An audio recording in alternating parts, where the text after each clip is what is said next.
Hello बच्चों, देखो आज हम चैप्टर 14 के लिए वीडियो नंबर 9 लेकर के आए हैं और इस वीडियो के अंदर दो टॉपिक के बारे में अपन पढ़ेंगे।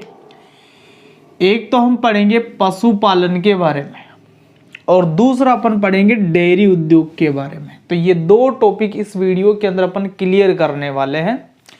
तो सबसे पहले अपन बात करेंगे पशुपालन की कि पशुपालन क्या होता है। तो देखो, साधारण रूप से तो अपन ऐसे बोलते हैं कि पशुओं को पालकर उनसे वांछित उत्पाद प्राप्त करना पशुपालन कहलाता है।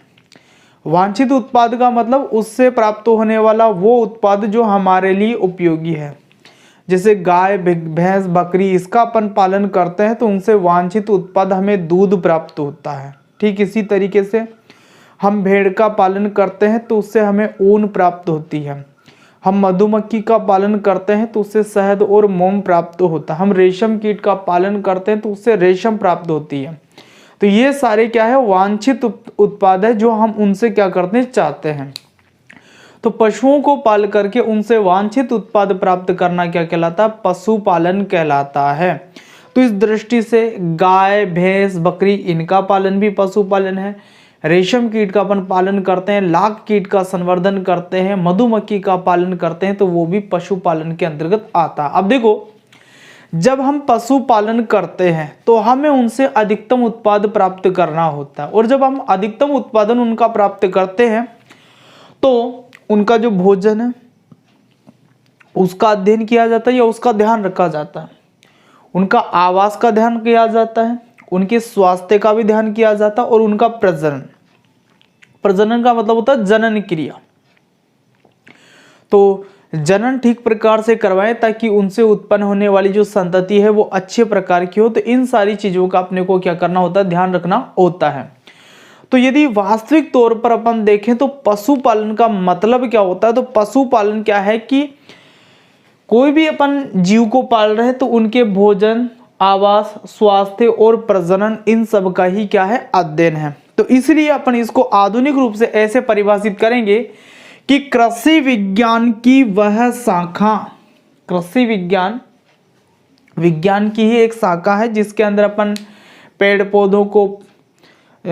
पौधे उगा करके उनसे उपयोगी उत्पाद प्राप्त करते हैं, पशुओं को पाल करके उनसे से उपयोगी उत्पाद प्राप्त करते हैं। तो देखो, कृषि विज्ञान की ऐसी शाखा जिसके अंतर्गत पालतू पशुओं के भोजन, आवास, स्वास्थ्य, प्रजनन आदि का अध्ययन किया जाता है, उसे ही अपन क्या बोलते हैं, पशुपालन बोलते हैं। तो सबसे बढ़िया परिभाषा ये मानी जाती है वर्तमान की, इसमें सारी बातें शामिल हो गई। तो कृषि विज्ञान की वह शाखा जिसके अंतर्गत पालतू पशुओं के भोजन, आवास, स्वास्थ्य, प्रजनन आदि का अध्ययन किया जाए उसे अपन क्या बोलेंगे, पशुपालन बोल देंगे। ठीक है।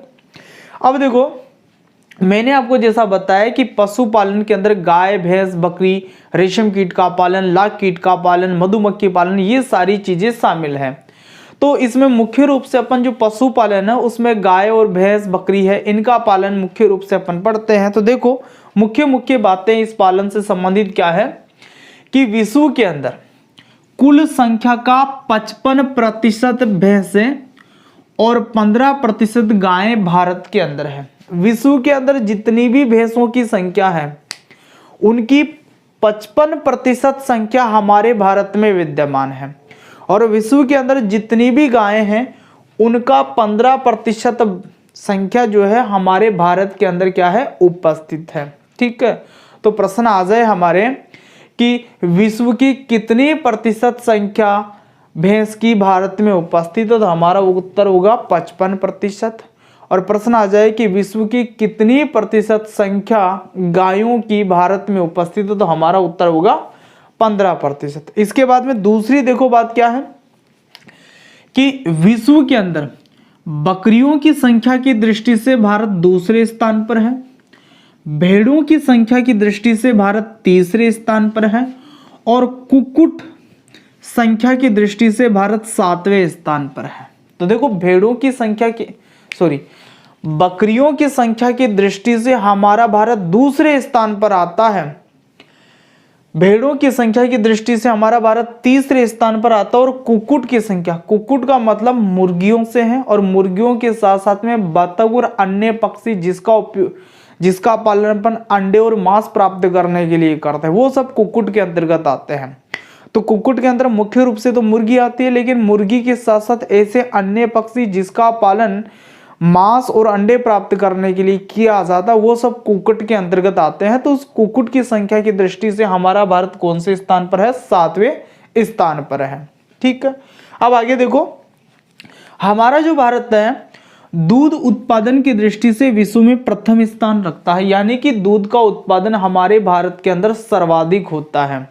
तो हमारे भारत के अंदर जितना भी दूध उत्पन्न होता है उसका 53% भाग तो हमें भैंसों से मिलता है और 43% भाग गायों से मिलता है। ठीक है, देश के अंदर जितना भी दूध का उत्पादन हुआ उसका 53% भाग भैंसों से मिल रहा है और 43% भाग गाय से मिल रहा है, और बचा हुआ जो भाग है बकरी से, भेड़ से, ऊंटनी से, इस तरीके के पालतू जंतुओं से प्राप्त होता है। तो पशुपालन के अंदर अपने को मुख्य क्या बातें याद रखनी है? कृषि विज्ञान की वह शाखा जिसके अंतर्गत पालतू पशुओं के भोजन, आवास, स्वास्थ्य, प्रजनन आदि का अध्ययन किया जाता है, उसे क्या बोला जाता है? पशुपालन बोला जाता है।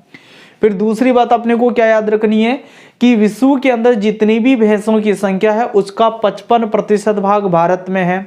विश्व के अंदर जितनी भी गायों की संख्या है उसका 15% भाग कहाँ निवास करता है? भारत के अंदर निवास करता है। फिर आगे अपन ने क्या देखा कि विश्व के अंदर बकरियों की संख्या की दृष्टि से हमारे देश का स्थान दूसरा है, भेड़ों की संख्या की दृष्टि से हमारे देश का स्थान तीसरा है, और कुक्कुट की संख्या की दृष्टि से हमारे देश का स्थान कौन सा है? 7वां स्थान है।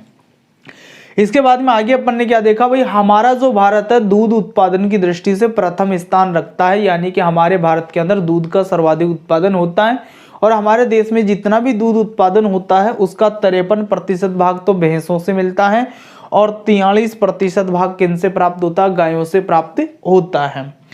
तो वीडियो को पॉज करके ये नोट्स आप पशुपालन से संबंधित है इनको उतार लीजिए, इसके बाद में अपन डेयरी उद्योग के बारे में पढ़ेंगे, तो वीडियो पॉज करके नोट कीजिए इनको।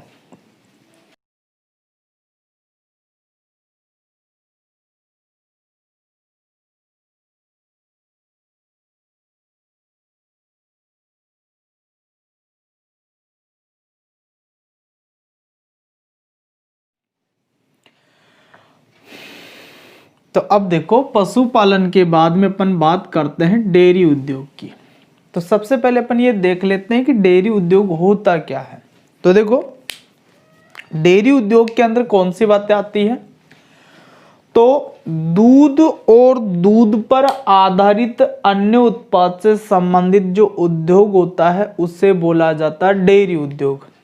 तो दूध और दूध पर आधारित अन्य उत्पाद, दूध पर आधारित अन्य उत्पाद में जैसे पनीर हो सकता है, आपके दूध से निकलने वाली क्रीम हो सकती है, घी हो सकता है ना। तो दूध और दूध पर आधारित अन्य उत्पाद से संबंधित उद्योग क्या कहलाता है? डेयरी उद्योग कहलाता है। अब देखो, डेयरी उद्योग के अंदर वर्तमान में अपन क्या करते हैं, सर्वाधिक जो लाभप्रद व्यवसाय मानते हैं वो दूध उत्पादन को मानते हैं। देखो, वर्तमान में दूध उत्पादन डेयरी उद्योग का एक प्रमुख और लाभकारी व्यवसाय है। तो वर्तमान में दूध का जो उत्पादन होता है वो डेयरी उद्योग का एक प्रमुख और लाभकारी व्यवसाय है। दूध उत्पादन के ऊपर ही बाकी के उत्पाद क्या होते हैं? निर्भर करते हैं। तो देखो, दूध उत्पादन की दृष्टि से भैंस जो होती है उसको अपन क्या करते हैं? सर्वाधिक महत्वपूर्ण मानते हैं, क्योंकि भैंस सबसे ज्यादा दूध देने वाला पशु होता है। तो दूध उत्पादन की दृष्टि से भैंस को क्या माना जाता है? सर्वाधिक महत्वपूर्ण माना जाता है। अब देखो, वैसे सबसे ज्यादा दूध भैंस देती है, तो मुख्य रूप से डेयरी उद्योग के अंदर अपन भैंसों का पालन करते हैं, लेकिन भैंसों के साथ साथ गाय का भी पालन किया जाता है और कुछ स्थानों पर बकरी का भी पालन किया जाता है। तो हमें क्या याद रखना है? एक तो भैंसों की अच्छी नस्ल, भैंस की अच्छी नस्लें याद रखनी है, इंपॉर्टेंट है ये चीज। एक गाय की अच्छी नस्लें याद रखनी है, और एक बकरी की अच्छी नस्लें हमें याद रखनी है। ये तीनों चीजें इंपॉर्टेंट हैं।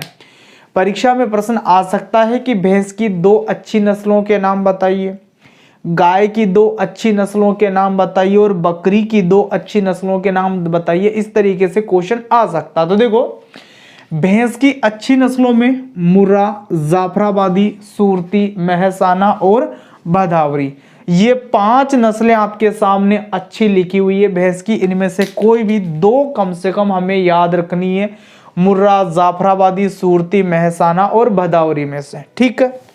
इसके बाद में देखो गाय की अच्छी नस्लें। तो गाय की अच्छी नस्लों में देखो आप, गिर है, सिंध है, साहिवाल है, देवली या देवनी है, हरियाणवी या हरियाणा है। तो देखो, एक नस्ल ये है, एक नस्ल ये है, एक नस्ल ये, एक ये हो गई और एक ये हो गई।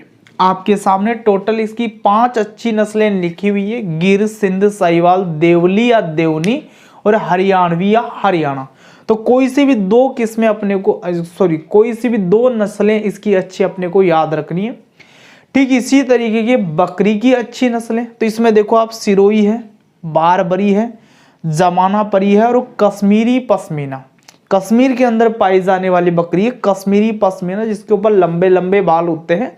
तो ये बकरी की अच्छी नस्लें कौन कौन सी, सिरोही है, बारबरी है, जमाना परी है और कश्मीरी पश्मीना है। तो हमें डेयरी उद्योग के अंदर ये बातें मुख्य रूप से ध्यान में रखनी है, यही अपने महत्वपूर्ण बातें या नोट्स है। तो देखो, सबसे पहले डेयरी उद्योग के अंदर अपन ने ये जाना भाई, डेयरी उद्योग कहते किसको है, तो दूध और दूध पर आधारित अन्य उत्पाद से संबंधित उद्योग क्या कहलाता है, डेयरी उद्योग कहलाता है। दूध और दूध पर आधारित अन्य उत्पाद से संबंधित उद्योग को क्या बोला जाता है, डेयरी उद्योग बोला जाता है।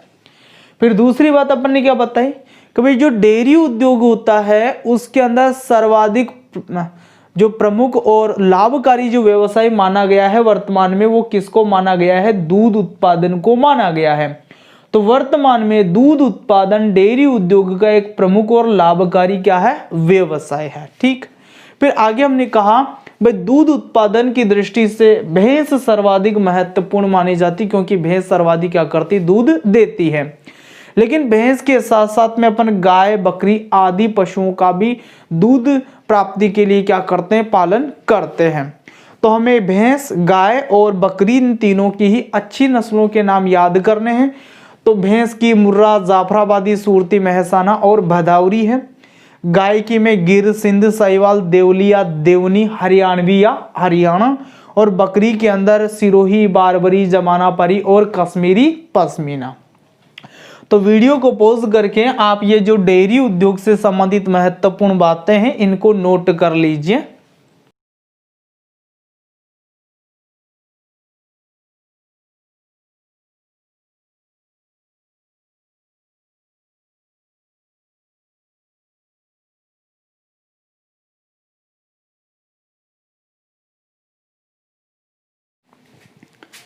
ठीक है भाई, कर लिया आपने नोट। अब देखो नेक्स्ट वीडियो के अंदर अपन एक तो मुर्गी पालन या कुक्कुट पालन के बारे में पढ़ेंगे और दूसरा टॉपिक उसके अंदर अपन पढ़ेंगे ऊन उद्योग या ऊन प्राप्ति से संबंधित। तो मिलते हैं फिर नेक्स्ट वीडियो में, तब तक के लिए ऑल द बेस्ट।